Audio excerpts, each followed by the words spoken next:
rescue. And we've brought some of our friends here for you guys today. Are you guys excited to see some reptiles? Yeah! Alright. Is there anybody who's afraid of reptiles? A few hands right here. It's okay if you guys are afraid. You will get to learn some cool things about these animals, and hopefully that will subside any fears or misconceptions that you guys might have about them. But we're going to start you guys off pretty small with our first friend. His name is Blueberry. We'll see if he's ready to say hi. There he is. Blueberry here is a type of lizard from Indonesia. He is called a blue-tongued skink. Now, as his name suggests, he does in fact have a bright blue colored tongue. So for those of you closer to the front, you'll be able to see it nice and close up. Now, this tongue he will use as self-defense because Blueberry has really short little stubby legs. So he's unable to run very fast, he can't really climb, he can't jump, and he can't swim. So what he does when a predator comes after him, he will flash that bright colored tongue. And that's because in the wild, bright colors like bright blue or bright orange typically means that the animal is super dangerous, venomous, or poisonous, and that the predator should leave them alone and not eat them. But do you guys think Blueberry is any of those things? No. Blueberry is a big fat faker. He is not venomous, he's not poisonous, he's not dangerous. He's just a little bit too slow to run away. But we'll pop him back, we'll bring out our next animal.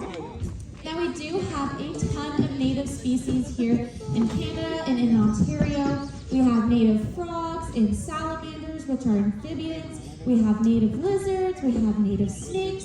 So one of our native lizards is also a skink, like Blueberry, except our lizard is called the 5-line skink. And so those guys have 5 lines along their backs. But what is really cool is that instead of having a blue tail to warn their instead of having a blue tongue to warn their predators, they will have a blue tail. So if you ever see something that looks like Blueberry here, but is a little bit different with a blue tail, that would be one of our native species.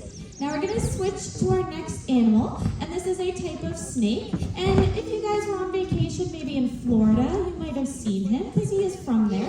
But we'll bring out Brutus and see if he's ready to say hi. There he is. So Brutus here is called a Florida pine snake, and he can be found more in the southern United States, so places like Alabama, South Carolina, and Florida. Now there are 3 different types of ways that snakes will hunt.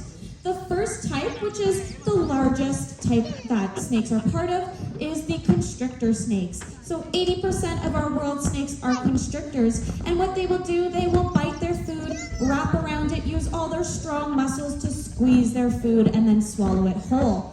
The second category is our venomous snakes, and that makes up 10 to 15% of our world snakes. And those guys will bite their food, inject venom, and then they will run away and wait for their food to die, and then they will come back and get it.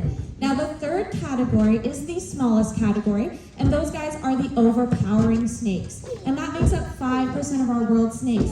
And Brutus is one of those overpowerers. And the overpowering snakes all have different ways of hunting. So what Brutus will do, he will use his nose and he will dig into the ground until he finds a burrow of mice. Once he finds their home, he will corner them so that they cannot leave, and then he will eat them. And he can eat up to 8 mice in one go. But we'll pop them back, we'll bring out our next animal. Now another one of our overpowering snakes is actually native to us in Ontario, so that would be our garter snakes. So those guys are also considered overpowers. Now we're going to switch off to our next animal, and for this one we're going to take it super slow. What kind of animal do you think I'm going to bring out? Turtles, very good. There is a difference between turtle and tortoises, so I'm going to let you know what that difference is. Turtles are mostly aquatic, they're going to be in the water, so they're going to have flippers, fins, or webbing in between their feet, and they will have smooth and flat shells to help them glide. Whereas tortoises are going to be on land, and they're going to have big stumpy feet like elephant feet to help them walk, and they will normally have raised or bumpy shells to help protect them from any predators. So I don't have a turtle today because there's no water here for our turtle friend, but I do have a tortoise, and I think this tortoise has one of the best names. His name is Big Papa, so we'll see if he's ready to say hi. Oh, Big Papa. There he is. Big Papa here is called a red red-footed tortoise. This is a type of tortoise from South America, and these guys have red spots along their legs, neck, and head, so it makes them super pretty to look at. Now, turtle and tortoises are our #1 rescue at Little Breeze, and the reason why we get so many of these guys is because they can live for a very long time. So the average lifespan for most turtle and tortoises is 60 to 80 years, and some of them can even live longer than that. So they are what we call will pets, because you got to put them in your will to make sure that they have a home to go to for their whole life. So you got to cross your fingers that your kids also want a turtle or a tortoise. Now, the second reason why they're our #1 rescue is because they require a lot of space. So you might not think that Big Papa is very big. He is actually full grown at about 1 foot long, but he would actually require an entire bedroom worth of space all to himself. And not a lot of people have that space at home to give to their tortoise, so they end up coming to us, and then we can provide them with the space they need to stretch and explore. But we'll pop them back and we'll bring out our next animal. This is the time of year where you guys will find turtles and tortoises trying to cross the road. In Ontario, it's mostly our turtles, and it's really important to help them across because we don't want them to get hit by cars, but also because normally it's a female trying to find a spot to lay her eggs. And we want to make sure that she can successfully do this so that our populations continue to thrive. So what you can do if you see somebody trying to cross the road, you want to help them out, you can pick them up from behind their bum, kind of like if you were holding them like a hamburger, and you can walk them across the road. Or if you don't want to touch them, what you can do, you can take a car mat, you can shuffle them onto the car mat, and then bring the car mat away and across the road. The one thing we want to remember is that we want to put our friends in the direction that they are intending to go in. So the direction that they're facing, because if we take them and we put them back to the other side of the road where they just came from, they're going to wonder why they're back at the beginning of their journey, and they're going to try to cross the road again. And like I said, we don't want these guys getting hit. We want to make this journey easier for them, not harder. Now we're going to bring out our next friend, and this is one of my personal favorites at our zoo in Hamilton. His name is Teddy, so we'll see who's ready to say hi. Daddy. So Teddy here, he is our big baby. He likes to lay in our arms. He is a type of lizard. He is called a black and white tegu.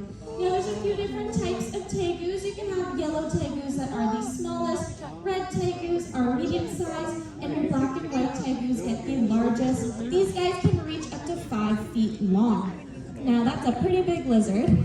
We know that Teddy here is a male, and that's because male tegus have these really big chubby cheeks, and those cheeks are called jowls, and they will use these jowls to impress the ladies. So what Teddy will do when he finds a pretty lady that he wants to impress, he'll puff his cheeks up really big with air, and then he will jiggle them for her. So he does a little cheek dance with the girls. Now, unfortunately for him, we have no females at our zoo right now, so his big chubby cheeks are just for us to pinch and love on. But hopefully we'll find him somebody soon. Now, as he's finishing up over there, we'll pop him back. It is really important to know that if you guys have a pet that you no longer want, you should always be trying to find it a home and not just be putting it outside and releasing it to the wild. Because it can be really bad for this animal, it might not survive, and it can also be damaging to the ecosystem.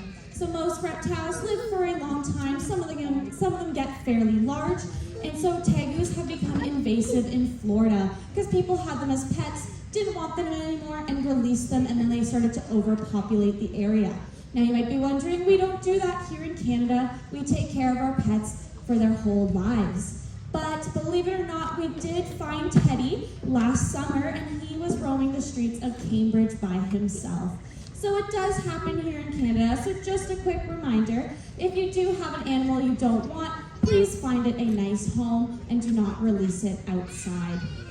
Now we're going to switch to our next animal. This one is super fun, and I think there's enough of you. So what I'm going to do is I'm going to give you guys 3 clues as to what animal he is. And then when he comes around the corner, I want you guys to shout out your guesses. Are you guys up for that? Okay. So your first clue is that he is a carnivore. So he only eats meat. That doesn't really help you guys. Your second clue is that he is a semi-aquatic predator. So he spends his time in and around the water. Okay, here's some guesses. Very good. Your third clue is that he has a mouth full of very sharp teeth. T? Alligator. Okay. All right, let's bring Mr. Wiggles around the corner and then shout out your guesses. All right, what do you guys think? Alligator. Great guess. He does look like an alligator, but he is not an alligator. Any other guesses? Crocodile. He's not an alligator. He must be a crocodile, but he is not a crocodile either. Any other ones? Very good. I did hear it in lots of spots. He is a caiman. Now, caimans are part of the crocodilian family. This family includes alligators, crocodiles, caimans, and gharials. Now, Mr. Wiggles is the smallest species of caiman. He is called a Cuvier dwarf caiman. But don't be fooled by his size. He is very strong, very mighty, and he is actually a 40-year-old man. So he's probably older than some of you guys here. Now, Mr. Wiggles is covered in hard, bony plated armor from his nose all the way down to the tip of his tail. And this is his skin, and the skin will help protect him. His skin is called osteoderm, which translates to bone skin. So those bony plates of armor will help him when he's swimming and help protect him from predators. Now, he spends lots of time in the water, so he has cool adaptations to make him super efficient at swimming and hunting. He has webbing on his feet like a duck. He's got his powerful tail that he'll use like a boat rudder to propel himself through the water. And he has 2 sets of eyelids. Now, his first set of eyelids are like yours and mine. He'll shut those when he wants to take a sleep at night, but his second set are unique to him. Those ones go from side to side, and they are clear. So when he's swimming through the water, he can have built-in goggles, and those will help him hunt and find his way around, which I think would be super cool. Now, he did so good, we'll pop him back so he can go sunbathe. Now, Mr. Wiggles is from Central and South America. He is called a keystone species. Now, what that means is that he is super, super important to the ecosystem that he lives in. So, Cuvier dwarf caimans were removed from that area. It can be really devastating to the other animals, to the plant life, and to the terrain. So it's really important that we know which animals, even here in Canada, are considered our keystone species, because that way, if we're protecting them and conserving them, in return, we are also protecting and conserving our other animals as well. Now we're gonna bring out our next animal. I already showed you guys a small snake, but you guys wanna see a big snake? Yeah. Okay, for those of you who are afraid of snakes, I'm sorry.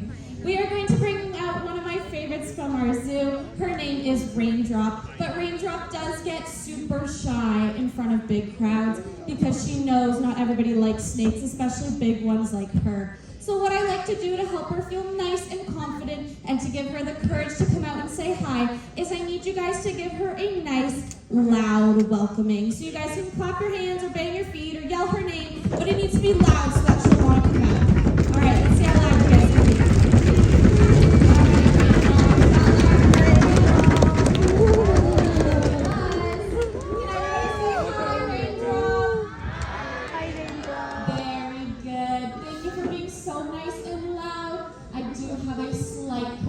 Though. So Raindrop doesn't actually have any ears. She didn't hear you guys. Gotcha. But she does feel and sense vibrations, so she still felt your loud welcome because you were making noise and vibrations for her. Now, Raindrop is called a reticulated python. This species of snake holds the record for the longest snake on our planet. The longest reticulated python was 33 feet long, and that is roughly the same size as a yellow school bus or as public transportation. Now, Raindrop isn't that long yet. She's only about 11 feet, but she could grow to be 15 or 20 feet pretty easily. Now, these guys are the longest species, but they aren't the heaviest. The heaviest species is the green anaconda, and with that has a record of a 500-pound green anaconda. Now, you guys don't need to worry about finding big snakes like Raindrop anywhere near us because she is from Central and Southeast Asia. So places like Indonesia, Borneo, Thailand, and she's normally a pretty good tree climber. She's a little wiggly today, so she's holding on to Alyssa very well because these guys have lots of muscles. They are our constrictor snakes, like what I talked about with Brutus. But if Alyssa were to sway back and forth and Raindrop feels like she's gonna fall, it's likely that she will squeeze tighter to hold on. And that's why we wanna be really careful when we're handling our snakes. We never wanna have them wrapped around our necks, because we don't want them squeezing too tight on something important like our throats.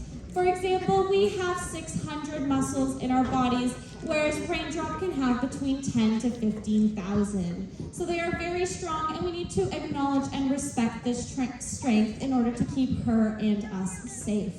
Now, Raindrop does love to eat rodents. She will eat rats, mice, sometimes she gets chicken or rabbit as a treat. So that means that humans do not smell like snake food, because hopefully none of you guys smell like rodents. Hopefully you guys smell like shampoo and conditioner, and you're taking showers and baths. So unless you were rolling around with some rodents today, you do not need to fear of smelling like snake food to Raindrop. Now, I do want to thank you guys. Raindrop was our last animal of today, so I want to thank you guys for joining us and for learning more about our reptiles. We're going to stick around here for a couple of minutes if you want to come down and take a picture or if you have questions, but unfortunately we cannot touch her today. But besides that, have a great rest of your day here at African Lion Safari.